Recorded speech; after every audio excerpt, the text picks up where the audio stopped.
Hi, my name is Samson. I'm a watermelon farmer. The business I've been doing since 2012, and for me, money is on the ground, and this is my story.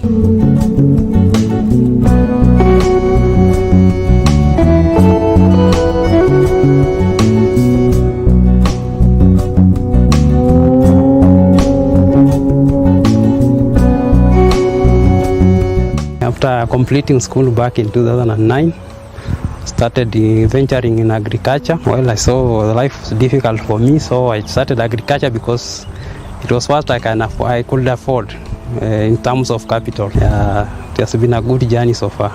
So I started with cabbages, and after growing the cabbages, from the little capital I got, is when now I started venturing in watermelons back in 2012. Up until now. Watermelon farming, I saw it was not so bad compared to maybe tomatoes and onions, because the expenses of watermelons was not so much high as compared to onions and tomatoes, because watermelon farming, first of all, the time taken for harvesting watermelons is 2.5 months. So I saw it as a good venture in agriculture, because there was a shortage of the time of planting to harvesting. Well, most of the farming I do in watermelon is land which I lease. So I don't own land myself specifically. I just lease land for watermelon farming. So the issue of leasing land again comes very difficult, because sometimes you find that the land you have leased is not the best for watermelons, and most of the cases you have to find land which is, I can say a virgin land. So most of the times we just look for land which has not been utilized.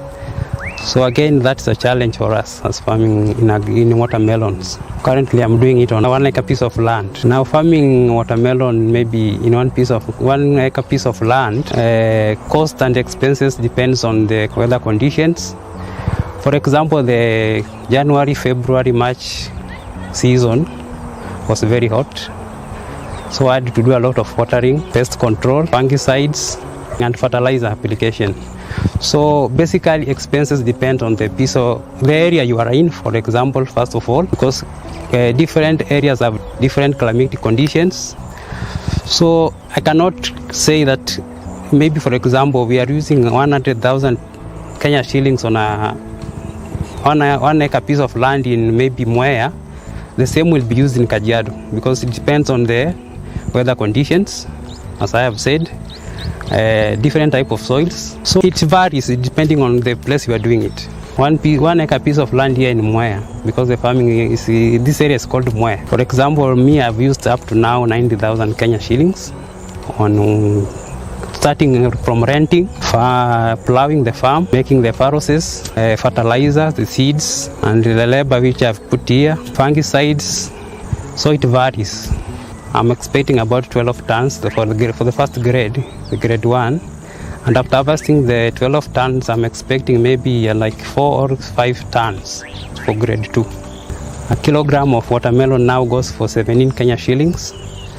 But I was expecting more, about 25, because it normally goes up to 25 Kenya shillings per kg.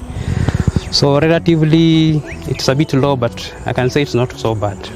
The duration from planting to harvesting, I say, is very short.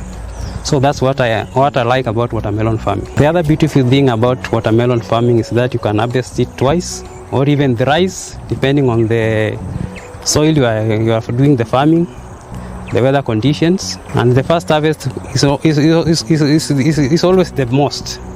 Yeah, maybe for 1 acre you get 12 tons or more, depending on the weather conditions and the climate conditions.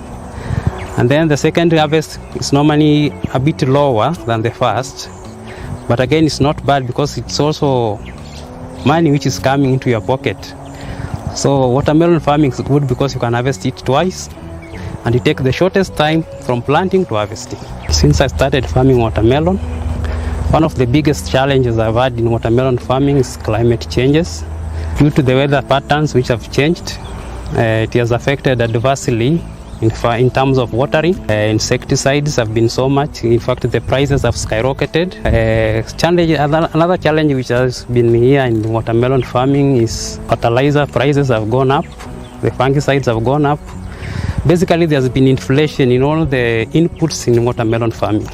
So I've tried to make sure that I reduce the expenses from the watering to insecticide to fungicides.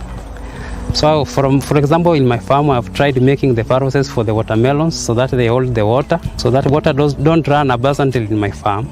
So I reduce the expenses of pumping the water from the river up to the farm where I'm doing the farming.